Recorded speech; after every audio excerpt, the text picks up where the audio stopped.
Good morning, good afternoon, and good evening. If you've made it to day 11 and 111, give yourself a pat on the back. Today we're reading 2 Samuel 1 through 4. So we've moved on to 2 Samuel. It's pretty impressive to think about how many books of the Bible you have read thus far. Just how close you have come to the Word and to the God that you serve. The second book of Samuel, chapter 1. Now it came to pass after the death of Saul, when David had returned from the slaughter of the Amalekites, and David had stayed 2 days in Ziklag.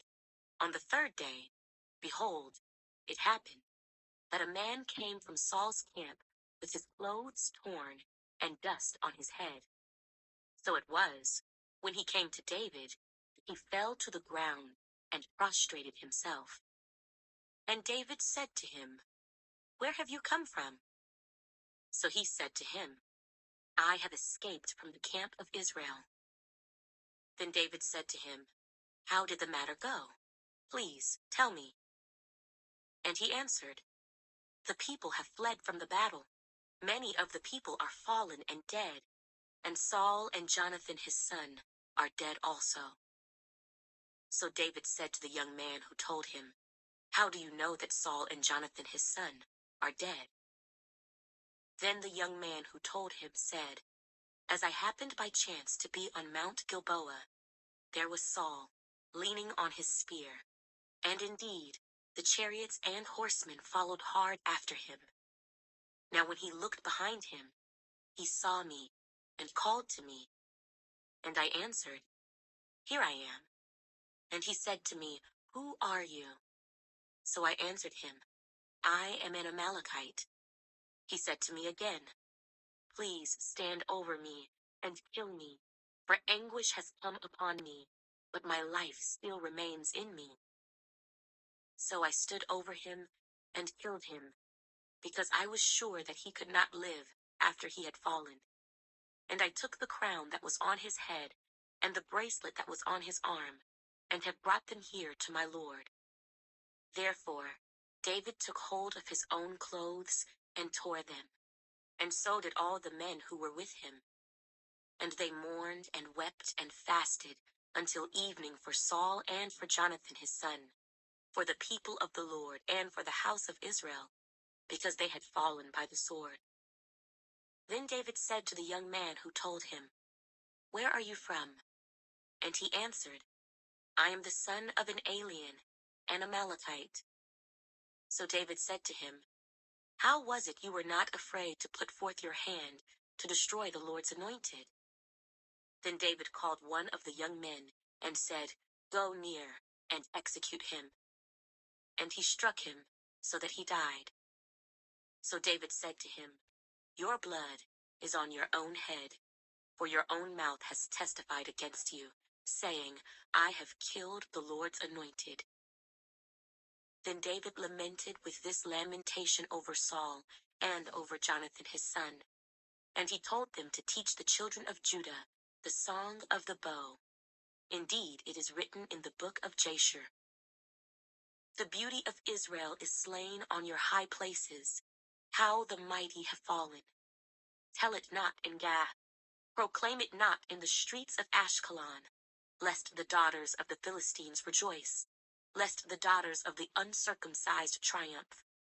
O mountains of Gilboa, let there be no dew nor rain upon you, nor fields of offerings, for the shield of the mighty is cast away there. The shield of Saul, not anointed with oil, from the blood of the slain, from the fat of the mighty.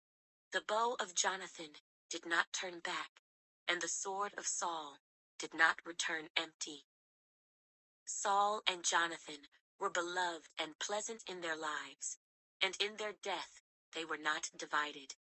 They were swifter than eagles, they were stronger than lions.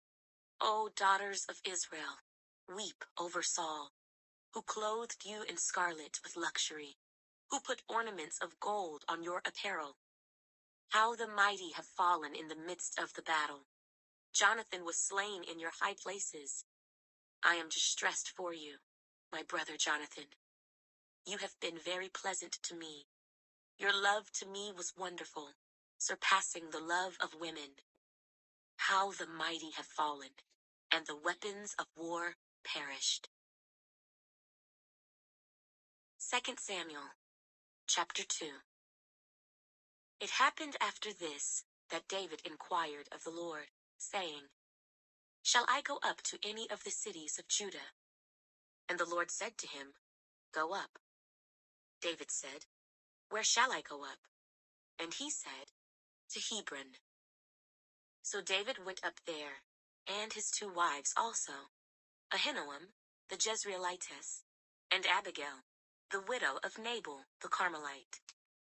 And David brought up the men who were with him, every man with his household.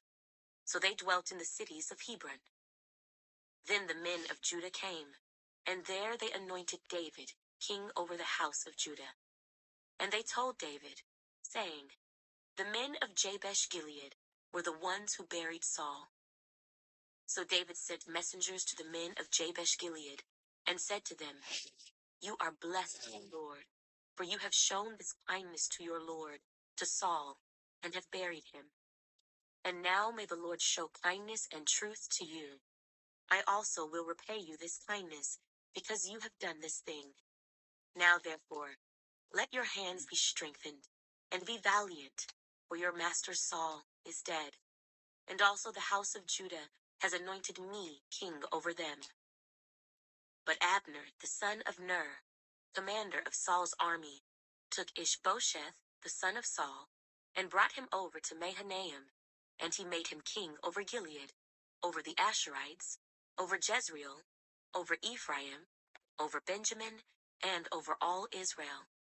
Ishbosheth, Saul's son, was 40 years old when he began to reign over Israel, and he reigned 2 years. Only the house of Judah followed David. And the time that David was king in Hebron over the house of Judah was 7 years and 6 months. Now Abner the son of Ner, and the servants of Ishbosheth the son of Saul, went out from Mahanaim to Gibeon. And Joab the son of Zeruiah, and the servants of David, went out and met them by the pool of Gibeon. So they sat down, one on one side of the pool, and the other on the other side of the pool. Then Abner said to Joab, Let the young men now arise, and compete before us. And Joab said, Let them arise. So they arose, and went over by number, 12 from Benjamin, followers of Ishbosheth, the son of Saul, and 12 from the servants of David. And each one grasped his opponent by the head, and thrust his sword in his opponent's side. So they fell down together. Therefore that place was called the Field of Sharp Swords, which is in Gibeon.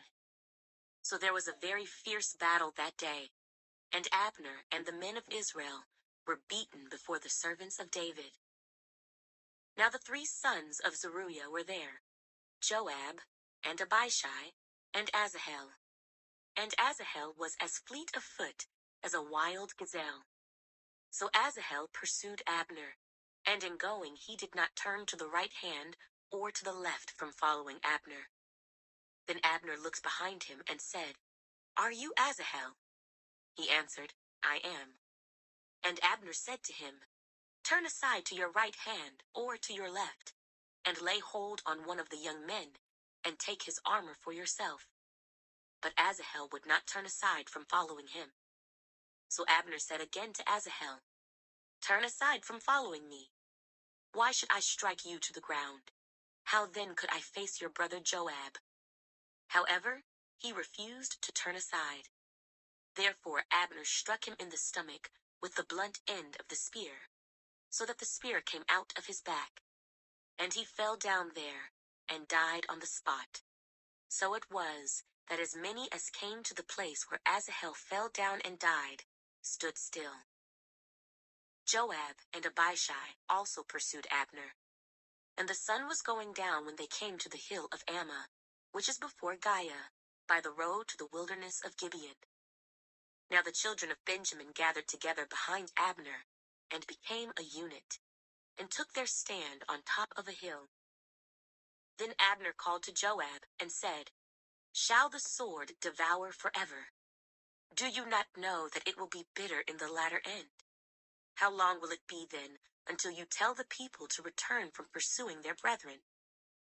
And Joab said, As God lives, unless you had spoken, surely then by morning all the people would have given up pursuing their brethren. So Joab blew a trumpet, and all the people stood still, and did not pursue Israel any more, nor did they fight any more. Then Abner and his men went on all that night through the plain, crossed over the Jordan, and went through all Bithron, and they came to Mahanaim. So Joab returned from pursuing Abner, and when he had gathered all the people together, there were missing of David's servants 19 men, and Asahel. But the servants of David had struck down, of Benjamin and Abner's men, 360 men who died. Then they took up Asahel, and buried him in his father's tomb, which was in Bethlehem. And Joab and his men went all night, and they came to Hebron at daybreak. 2 Samuel, chapter 3. Now there was a long war between the house of Saul and the house of David. But David grew stronger and stronger, and the house of Saul grew weaker and weaker. Sons were born to David in Hebron. His firstborn was Amnon by Ahinoam, the Jezreelitess. His second, Chileab, by Abigail, the widow of Nabal the Carmelite. The third, Absalom, the son of Maacah, the daughter of Talmai, king of Geshur. The fourth, Adonijah, the son of Haggith. The fifth, Shephatiah, the son of Abital. And the sixth, Ithream, by David's wife Eglah. These were born to David in Hebron. Now it was so, while there was war between the house of Saul and the house of David, that Abner was strengthening his hold on the house of Saul. And Saul had a concubine, whose name was Rizpah, the daughter of Aiah. So Ishbosheth said to Abner, Why have you gone into my father's concubine? Then Abner became very angry at the words of Ishbosheth, and said, Am I a dog's head that belongs to Judah? Today I show loyalty to the house of Saul your father, to his brothers, and to his friends, and have not delivered you into the hand of David. And you charge me today with a fault concerning this woman. May God do so to Abner, and more also, if I do not do for David as the Lord has sworn to him, to transfer the kingdom from the house of Saul, and set up the throne of David over Israel and over Judah, from Dan to Beersheba. And he could not answer Abner another word, because he feared him. Then Abner sent messengers on his behalf to David, saying, Whose is the land? Saying also, Make your covenant with me, and indeed my hand shall be with you to bring all Israel to you. And David said, Good, I will make a covenant with you. But one thing I require of you. You shall not see my face, unless you first bring Michal, Saul's daughter, when you come to see my face. So David sent messengers to Ishbosheth, Saul's son, saying, Give me my wife Michal, whom I betrothed to myself for 100 foreskins of the Philistines. And Ishbosheth sent and took her from her husband, from Paltiel, the son of Laish. Then her husband went along with her to Bahurim, weeping behind her. So Abner said to him, Go, return. And he returned. Now Abner had communicated with the elders of Israel, saying, In time past you were seeking for David to be king over you. Now then, do it. For the Lord has spoken of David, saying, By the hand of my servant David, I will save my people Israel from the hand of the Philistines, and the hand of all their enemies. And Abner also spoke in the hearing of Benjamin. Then Abner also went to speak in the hearing of David in Hebron all that seemed good to Israel and the whole house of Benjamin. So Abner and 20 men with him came to David at Hebron, and David made a feast for Abner and the men who were with him. Then Abner said to David, I will arise and go, and gather all Israel to my lord the king, that they may make a covenant with you, and that you may reign over all that your heart desires. So David sent Abner away, and he went in peace. At that moment, the servants of David and Joab came from a raid and brought much spoil with them. But Abner was not with David in Hebron, for he had sent him away, and he had gone in peace. When Joab and all the troops that were with him had come, they told Joab, saying, Abner the son of Ner came to the king, and he sent him away, and he has gone in peace. Then Joab came to the king and said, What have you done? Look, Abner came to you. Why is it that you sent him away, and he has already gone? Surely you realize that Abner, the son of Ner, came to deceive you, to know your going out and your coming in, and to know all that you are doing. And when Joab had gone from David's presence, he sent messengers after Abner, who brought him back from the well of Sirah. But David did not know it. Now when Abner had returned to Hebron, Joab took him aside in the gate to speak with him privately, and there stabbed him in the stomach, so that he died for the blood of Asahel his brother. Afterward, when David heard it, he said, My kingdom and I are guiltless before the Lord forever, of the blood of Abner the son of Ner. Let it rest on the head of Joab, and on all his father's house. And let there never fail to be in the house of Joab one who has a discharge, or is a leper, who leans on a staff, or falls by the sword, or who lacks bread.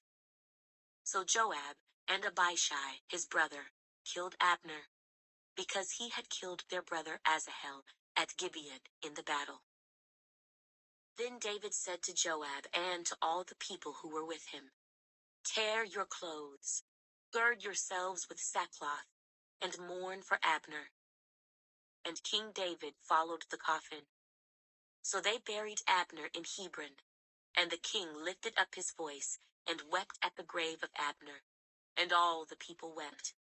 And the king sang a lament over Abner and said, Should Abner die as a fool dies? Your hands were not bound, nor your feet put into fetters.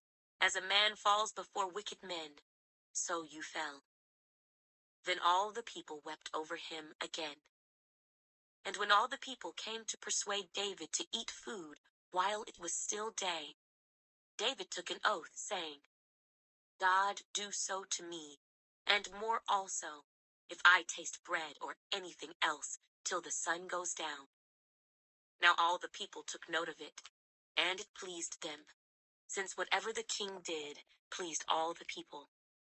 For all the people and all Israel understood that day that it had not been the king's intent to kill Abner, the son of Ner.